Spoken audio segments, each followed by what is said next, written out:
जी students, आज जो हमने क्वेश्चन डिस्कस करना है एक्सरसाइज 3.3 का, और ये क्वेश्चन नंबर 2 है। हमने इसको सब्स्टिट्यूशन मेथड से सॉल्व करना है।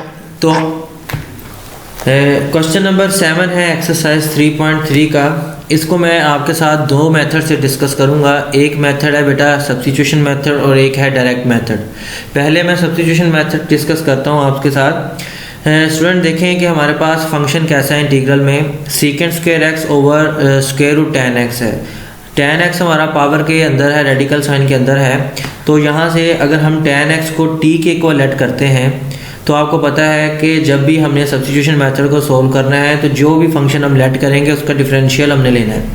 जब हम उसका डिफरेंशियल लेंगे तो हमारे पास t का डिफरेंशियल dt आ जाएगा, और tan का डेरिवेटिव आपको याद होगा कि वो सीकेंट स्क्वायर एक्स dx होता है।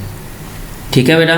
उसके बाद हम क्या करेंगे कि इन दोनों वैल्यूज़ की सब्स्टिट्यूशन करेंगे गिवन क्वेश्चन में, और देखें सीकेंट स्क्वायर एक्स dx की जगह हमारी वैल्यू आ जाएगी dt। तो देखें सीकेंट स्क्वायर एक्स और dx की जगह हम यहाँ पर पुट कर देंगे dt, और डिनोमिनेटर में tan x की जगह पुट कर देंगे t। हमारे पास ये सिंपल फॉर्म में कन्वर्ट हो जाएगा। तो t को आपको पता है कि जब भी डिनोमिनेटर में होल पावर आती है हम उसको ऊपर शिफ्ट करते हैं पावर रूल अप्लाई करने के लिए। ठीक है, हम जब इसको ऊपर शिफ्ट करेंगे तो इसकी पावर हो जाएगी नेगेटिव, t पावर -1/2 हो जाएगी। तो अब t पावर -1/2 में हम -1/2 को एज अ पावर इग्नोर कर देंगे, और t का डेरिवेटिव देखेंगे 1 उसके साथ एग्जिस्ट कर रहा है। तो जब फंक्शन का डेरिवेटिव उसके साथ एग्जिस्ट कर रहा है तो रूल फर्स्ट अप्लाई करते हुए हम लिखेंगे फंक्शन की पावर में एक ऐड कर देंगे और उसी से डिवाइड कर देंगे, और c एज अ कांस्टेंट हमारे पास आ जाएगा। अब इनको जस्ट सोल्व करना है पावर्स को, तो -1/2 + 1 आपके पास 1/2 होगा, और डिनोमिनेटर भी हमारे पास 1/2 आ जाएगा प्लस c।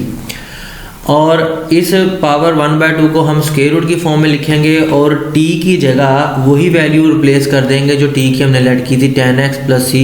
इस तरीके से हमारा ये क्वेश्चन सब्स्टिट्यूशन मेथड से कंप्लीट होगा।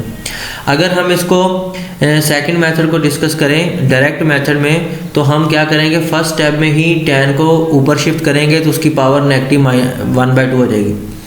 अब हम अगर इसको देखें कि पावर को इग्नोर करते हुए फंक्शन है tan x, इसका डेरिवेटिव है सीकेंट स्क्वायर एक्स जो इसके साथ एग्जिस्ट कर रहा है। तो यहाँ से डायरेक्टली हम रूल 1 अप्लाई करेंगे कि फंक्शन की पावर में 1 ऐड कर देंगे और उसी से डिवाइड कर देंगे प्लस c। अब यहाँ पर अगर आप देखें तो पावर्स ऐड होके हमारे पास 1/2 बचेगी, जिसको हम स्क्वायर रूट tan x बना देंगे, और डिनोमिनेटर में 1/2 जो होगी वो हमारे पास शिफ्ट होकर ऊपर आ जाएगा, वो 2 square root tan x plus c हो जाएगा। यहाँ पर क्वेश्चन नंबर 8 के फर्स्ट पार्ट में हम क्या डिस्कस करने लगे हैं, सब्स्टिट्यूशन मेथड को डिस्कस करने लगे हैं। यहाँ पर सबसे पहले तो आपने ये देखना है कि हमारे पास फॉर्म कौन सी है। तो मैंने आपको 3 फॉर्म्स प्रीवियस लेक्चर में बताई थी कि अगर हमारे पास x square minus a square हो, यानी कि variable square minus constant square हो, तो आपके पास ये सीकेंट थीटा की फॉर्म होती है, क्योंकि वेरिएबल पहले और कांस्टेंट बाद में। तो ये फॉर्म आप लोगों को कहा था कि आपने मेमोराइज करनी है कि ये सीकेंट थीटा की फॉर्म होती है। तो सब्स्टिट्यूशन करते वक्त हमने क्या करना होता था, हमने लेट करना होता है कि variable is equal to a secant of theta, variable is equal to constant into secant of theta. ये हमने सब्स्टिट्यूशन की है। ठीक है, और जो चीज़ हम लेट करते हैं हमने फौरी तौर पर उसका डिफरेंशियल भी लेना है। तो x का डिफरेंशियल dx है equal to a as it is आ जाएगा, और सीकेंट थीटा का डेरिवेटिव आप लोगों को पता होना चाहिए। तो सीकेंट थीटा का डेरिवेटिव होता है secant theta into tan theta, और थीटा का डिफरेंशियल आपके पास d थीटा आ जाएगा।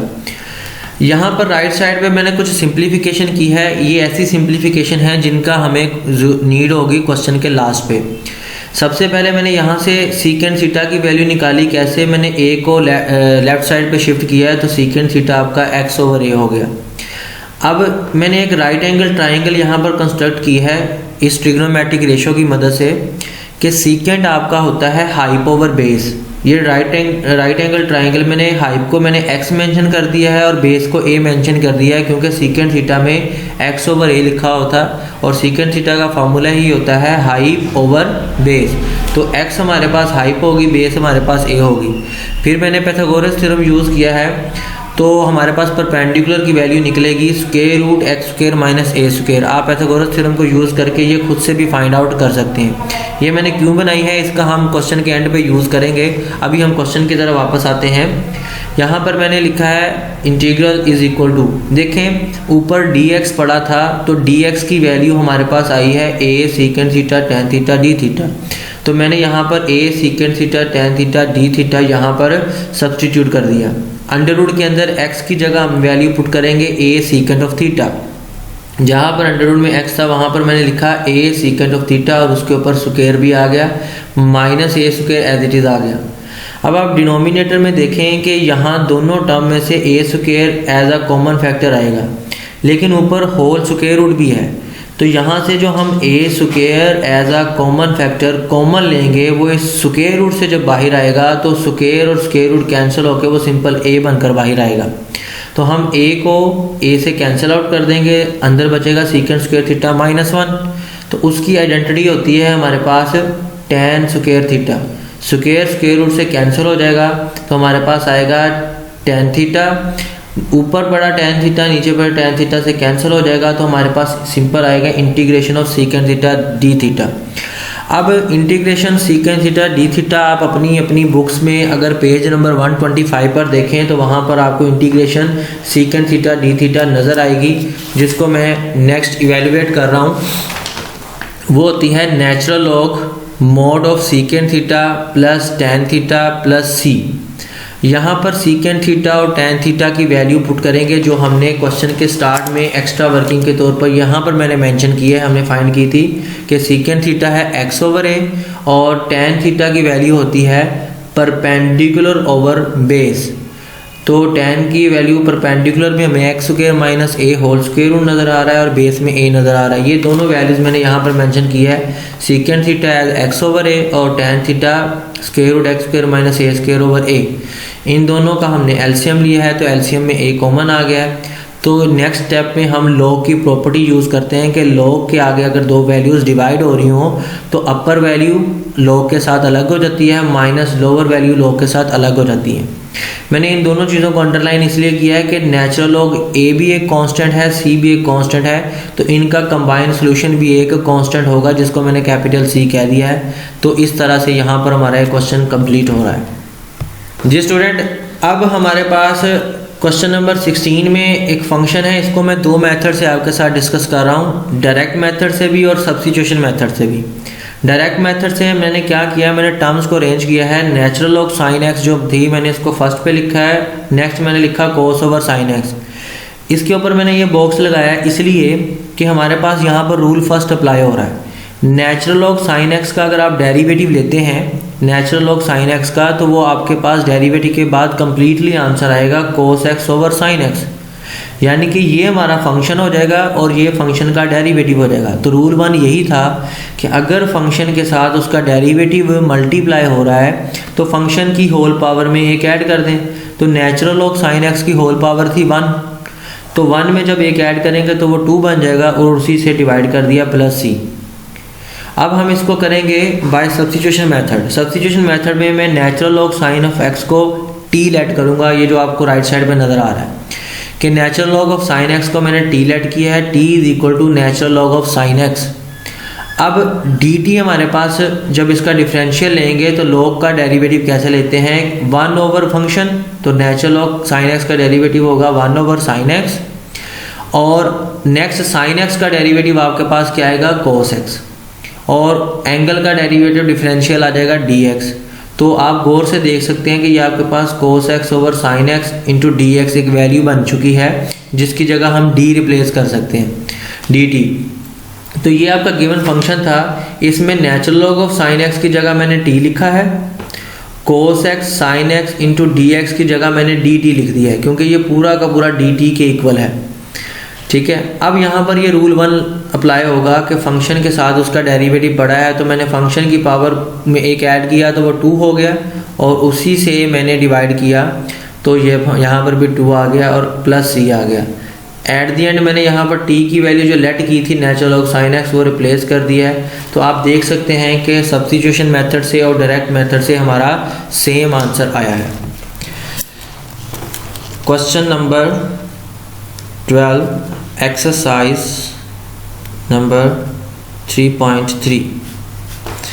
क्वेश्चन 12 हमारे पास है integration of sine x. Integration को आप आई के इक्वल लेट कर लिया करें। तो यहाँ पर 1 प्लस कोस स्क्वायर, यहाँ पर थीटा है तो थीटा यूज़ कर लें और साथ में आ जाएगा डी थीटा। सबसे पहले आप यहाँ पर लेट करें सब्स्टिट्यूशन के लिए, t is equal to T कर लें, x कर लें, आपकी अपनी चॉइस है। वेरिएबल पे कोई प्रॉब्लम नहीं है, आप कोई भी वेरिएबल सेलेक्ट कर सकते हैं। मैंने t लेट किया है कोस ऑफ थीटा, ये मैंने टी लेट किया है। तो इसका डिफरेंशियल लेंगे तो डी टी आपके पास आ जाएगा माइनस साइन ऑफ थीटा और उसके एंगल का डिफरेंशियल डी थीटा आ जाएगा। माइनस साइन मैं लेफ्ट साइड पे शिफ्ट कर दूंगा, ये आ जाएगा minus D T is equal to sine theta D theta. ऐसा मैंने इसलिए किया है कि मेरे पास क्वेश्चन के ऊपर देखें डिनोमिनेटर में sine theta into D theta पड़ा है। अब मैं रिप्लेसमेंट करूँगा, this implies that I is equal to sine theta D theta की जगह मैंने लिखा है डी टी माइनस, और डिनोमिनेटर में 1 प्लस कोस स्क्वायर की जगह लिखा है मैंने टी और ऊपर आ जाएगा स्क्वायर। नेगेटिव साइन को बाहर निकाल लें तो यहाँ पर आपके पास बेसिकली 1/1 प्लस टी स्क्वायर आ चुका है और ये डी टी है। प्रीवियस लेक्चर में हमने ऐसा क्वेश्चन किया था कि ये tan इनवर्स की फॉर्म है, तो यहाँ पर हम क्या लिखेंगे, माइनस एज इट इज़ आ जाएगा tan इनवर्स t, ये हमारे पास एंगल आ जाएगा प्लस c। t की वैल्यू जो हमने लेट की थी वही हम यहाँ पर वैल्यू पुट कर देते हैं। tan इनवर्स t हमने क्या लेट किया था स्टार्ट में, कोस ऑफ थीटा और प्लस c आ जाएगा, ये आपके पास आंसर आ जाएगा।